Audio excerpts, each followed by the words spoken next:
My name is Sarah Whitman, and for most of my adult life, I've done work that leaves no fingerprints. No headlines. No applause. The kind of work where success means nothing happens, and failure means people don't come home. I'm 40 years old now, and I built my career quietly, deliberately, in rooms where voices drop and doors lock. For years, I carried that weight without complaint, even while supporting a family that never really understood what I did or why it mattered. But the night my aunt reduced my entire career to a punchline, in front of a room full of people and her Navy SEAL son, something in me finally snapped. This isn't a story about revenge. It's a story about respect, boundaries, and what happens when someone who's been underestimated for far too long decides to stop shrinking. That night, I was sitting at my Aunt Margaret's dining table, tracing the rim of my wine glass with my finger while she fussed over place settings like she was staging a magazine shoot. The roast was perfectly timed. The silverware gleamed. The napkins were folded just so. Everything about the evening felt rehearsed, which should have warned me. Margaret had always liked control.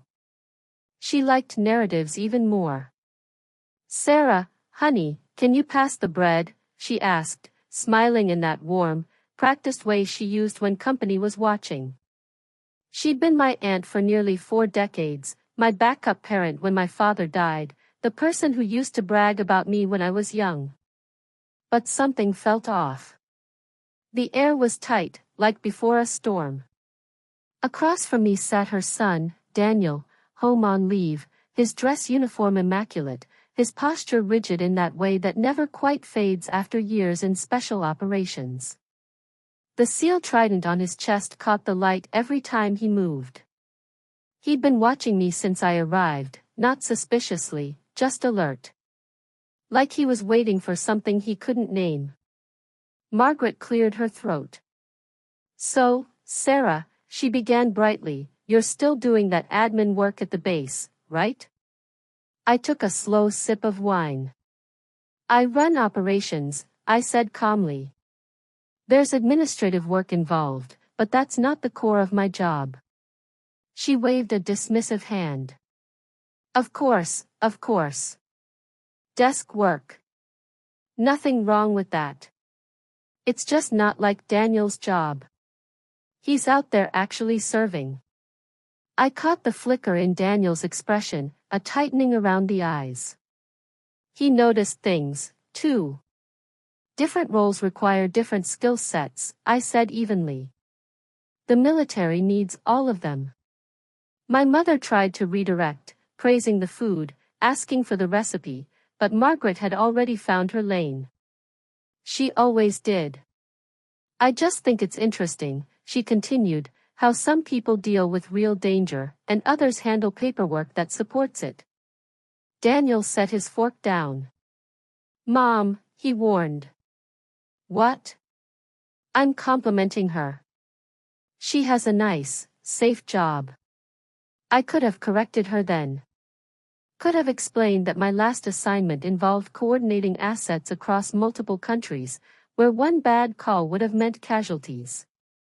I didn't. I rarely did. "I do what I'm trained to do," I said instead. "And I'm very good at it," she replied indulgently, like she was humoring a child. She turned to Daniel, asking about his missions, what little he could share. Then she looked back at me. "I'm just glad you don't have to deal with that kind of stress." Daniel's jaw tightened. He knew something she didn't. "The stress in my work is different," I said. "Analytical. Strategic." "Exactly," she said, smiling. "Brain work. Much better suited to you." The word suited landed wrong. It always had. She leaned forward. "But what do you actually do all day, Sarah? I mean really." Daniel's training, deploying, risking his life. "What does a typical day look like for you?" The question wasn't curiosity. It was a challenge. I'd seen it before, from people who wanted confirmation of their assumptions. I can't discuss operational details, I said. She laughed lightly. See, that's what I don't understand. Daniel can't talk about his missions either, but we see the results. Medals. Commendations. I've never even seen you in uniform. 16 years, I corrected automatically. And my work doesn't generate public recognition. Convenient, she said, still smiling. Daniel's hands curled into fists. Mom, drop it. Why? I'm just saying, some people do the real work. Others support it. The room went silent. I set my glass down carefully. I run intelligence operations, I said. The paperwork is incidental. She tilted her head. So you support people like Daniel. That was it. 18 years of minimization pressed against my ribs. Daniel cut in sharply. Mom, stop. She laughed. What, am I wrong? He looked at her like she'd stepped into traffic. You don't know what you're talking about. I could have let him handle it. I almost did. Then she said it. I know my son is a Navy SEAL who risks his life. And my niece works in an office. Something in me hardened. I don't work in an office, I said quietly. I run classified operations. The kind that don't make the news because they can't. She laughed again. Oh, Sarah. Daniel suddenly looked at me. What's your call sign? Margaret frowned. What? If she's running operations, she has one, he said. He was offering me an exit. I didn't take it. Oracle 9, I said. The effect was immediate. Daniel went pale. His fork clattered onto the plate. Mom, he whispered. Stop talking. Right now. Margaret blinked. What is this, some joke? No, Daniel said, voice tight. Oracle 9 isn't a nickname. It means she's running theater-level intelligence. It means she outranks almost everyone you've ever met. The smile slid off her face. She looked at me, really looked at me, for the first time in years. And the room held its breath. Margaret stared at me like she was trying to reconcile two incompatible images, the niece she thought she knew and the reality Daniel had just put into words. That's not possible, she said slowly. She's family. I would know. Daniel didn't raise his voice. He didn't have to. Mom, you don't have the clearance to know. Neither do I. That landed harder than anything I could have said. I watched her posture stiffen, the certainty she carried cracking at the edges. Is this true? She asked me, not kindly, not unkindly, just urgently. Are you really, this oracle person? Yes, I said. One word. Clean. Final. Then why, she demanded, have you let us think you were just doing paperwork all these years? I answered honestly. Because operational security matters more than family dinner conversations. And because every time I tried to explain my work, you decided you already knew what it was. My mother finally spoke, her voice tight with emotion. Sarah, honey, I held up a hand. No. I'm done minimizing this. Margaret's face flushed. I supported you your entire career. You supported the version of me you were comfortable with, I replied. You dismissed every promotion, every assignment, because they didn't fit your idea of real service. She pushed back from the table, chair scraping loudly. This is unbelievable. You come into my house and accuse me of disrespect? Daniel stood. Mom, you've been disrespecting her for years. Stay out of this, she snapped. No, he said. I won't. She's the reason operations like mine succeed. Intel officers like her keep people alive. Margaret shook her head, overwhelmed, angry, embarrassed. I think you should leave, she said to me. I stood, calm despite the adrenaline burning in my chest. Thank you for dinner. My mother followed me to the door, whispering apologies that weren't hers to make. Daniel caught my arm briefly. I'm sorry, he said. I tried. I know, I told him. And I meant it. The drive home was quiet. Not numb, just clear. I'd faced interrogations that were more hostile than that dinner, but none that cut as personally. 18 years of swallowing comments, of letting assumptions stand because correcting them felt pointless, had finally collided with one moment of truth. Oracle 9. The designation I earned after coordinating an extraction that saved 3 Allied intelligence officers. The call sign that meant I could authorize missions, redirect assets, brief generals. And to her, I'd been a secretary. The next morning, I was back on base before sunrise, reviewing overnight reports. Major Renee Parker dropped a file on my desk and took one look at my face. Rough night? Family dinner, I said. She winced. Say no more. I told her anyway. She laughed, sharp and incredulous. She called you a what? Don't worry, I said. She's been corrected. Good, Renee said. Some people need a reality check. Colonel Adams appeared at my door. Brief in 10, he said. We were tracking a new cell operating across 2 borders, money flows hidden in legitimate trade. The work snapped me back into focus. This was my world. Data, patterns, decisions. By the end of the briefing, we had authorization to move. My phone buzzed during a break. A text from Daniel. I'm sorry. She didn't listen. I should have shut it down years ago. I stared at the screen, then set the phone face down. There was nothing left to explain. Over the next few days, messages came through my mother. Margaret was hurt. Margaret was embarrassed. Margaret wanted to talk. None of them addressed the actual issue. I didn't respond. Instead, I finalized an operation plan, coordinated with partner agencies, and watched a network collapse quietly, efficiently, without headlines. Success looked like nothing happening.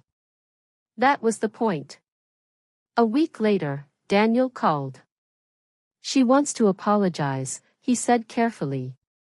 Does she understand what she's apologizing for? Silence. She understands she was wrong, he said. Not the same thing, I replied.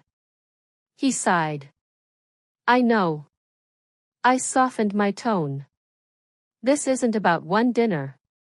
It's about years of being reduced because my work wasn't visible enough for her.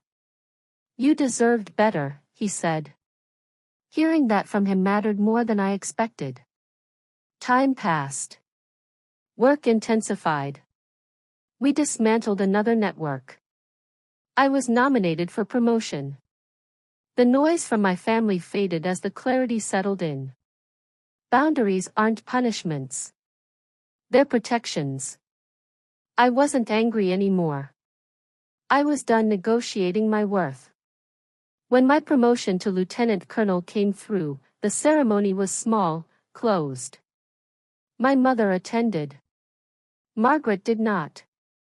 Afterward, my mother asked gently, she wanted to come. She wasn't invited, I said. Not cruelly. Simply factual. That night, Daniel raised a glass with me. For what it's worth, he said, I'd follow your intel anywhere. I smiled. And I'd trust your teams with the execution. Mutual respect. Clean. Honest. The way it should have been from the start. Somewhere along the way, I realized I didn't need my aunt to understand my career. I needed to stop letting her misunderstand me. The difference changed everything. The weeks after my promotion were quieter on the family front and louder everywhere else. Work didn't slow down just because I'd finally drawn a line at a dinner table. If anything, it accelerated. New threats surfaced. Old networks shifted. The kind of movement you only catch if you're watching closely. I spent long days in secured rooms, tracking patterns that didn't want to be seen, making calls that would never be explained outside classified briefings. This was the work I'd trained for, the work I trusted myself to do. And for the first time in years, I wasn't carrying the extra weight of trying to make myself smaller for people who refused to see me clearly. My mother called occasionally, careful now, choosing her words. Margaret's been asking about you, she said once. She feels awful. Feeling awful isn't the same as understanding, I replied. There was a pause on the line. She's family, Sarah. So am I. The words felt steady when I said them. Not angry. Not defensive. Just true. I'd spent nearly 2 decades absorbing dismissive comments because I thought that was the price of keeping the peace. I'd confused endurance with obligation. Letting go of that confusion felt like taking a full breath for the first time in years. Daniel and I stayed in touch. Our conversations were easy, stripped of pretense. He understood the world I operated in, even when he couldn't know the details. One night, after a particularly long day, he said, "You know, my teams used your assessments more times than I can count. You kept us alive." I let that sit. Recognition from someone who understood the stakes mattered in a way public praise never could. "And you did the hard part," I said. "You executed." Mutual respect again. Simple. Earned. Months passed. Operations succeeded quietly. Threats dissolved before they became headlines. Then the call came that shifted everything. My mother's voice was unsteady. "It's Margaret," she said. "She's sick. It's serious." I felt the information land without shock. Just gravity. "She's asking for you," my mother added. I didn't answer right away. I thought about boundaries, about self-respect, about what I could live with later. In the end, I went. Not because I owed her closure, but because I wanted my own. The hospital room smelled like disinfectant and late afternoon light. Margaret looked smaller, stripped of the certainty she used to wear so easily. When she saw me, her eyes filled. "You came," she said. "I did," I replied, sitting down. There was a long silence before she spoke again. "I was wrong," she said quietly. Not defensive this time. Not qualifying. "I didn't understand your work, and instead of asking, I decided what it was worth." "I'm sorry." I studied her face, searching for excuses, for deflection. There were none. "Thank you," I said. "I accept your apology." "Can you forgive me?" she asked. I considered it honestly. "I can accept this moment," I said. "Forgiveness takes time." She nodded, like she expected nothing less. We talked for an hour. About the present, not the past. About Daniel's plans after the teams. About my work in broad strokes. About things that mattered now. When I left, I didn't feel reconciled. I felt settled. She passed a few weeks later. I attended the funeral. I stood beside Daniel. I supported my mother. I didn't rewrite history, and I didn't carry bitterness forward. Both things could be true. Life kept moving. Promotions came. Responsibilities expanded. Years later, I stood in front of a mirror adjusting my uniform, a single star on each shoulder. Brigadier General Sarah Whitman. The weight of it wasn't in the medal. It was in the decisions, the lives affected by calls made in rooms with no windows. I gave a keynote at the dedication of a new intelligence operations center, honoring a mentor who'd believed in me long before my family ever did. I spoke about invisible victories, about service without applause, about work that mattered precisely because it stayed unseen. The room understood. These were my people. Afterward, a young captain approached me, eyes bright, voice steady but nervous. "Seeing you here makes me believe this path is possible," she said. I told her what I wished someone had told me earlier. Let your results speak. Don't wait for permission to take your work seriously. She walked away taller. That mattered. That night, I went home, poured a glass of wine, and watched the city settle into darkness. My phone buzzed. A photo from Daniel, now retired, standing on a porch somewhere quiet, smiling like someone who'd finally exhaled. "You earned every bit of it," his message read. I smiled back at the screen. I had. Not because someone finally said so, but because I knew it myself. Some people only understand the worlds they recognize. The rest of us serve where they never look. Doing work they'll never see. Making differences they'll never know about. And that's okay. The mission doesn't need applause. It needs competence, integrity, and the courage to stand your ground when someone tries to shrink you into a version they can understand. So if you've ever been dismissed by someone you supported, underestimated by someone who never bothered to ask questions, or pressured to stay quiet to keep the peace, I want to hear from you. What did you do when the truth finally came out? Did you set boundaries, or did you walk away? Tell me in the comments. And if stories like this resonate with you, if you believe in reclaiming your worth and standing firm in who you are, hit like, subscribe, and turn on notifications. Your story matters. You're not alone.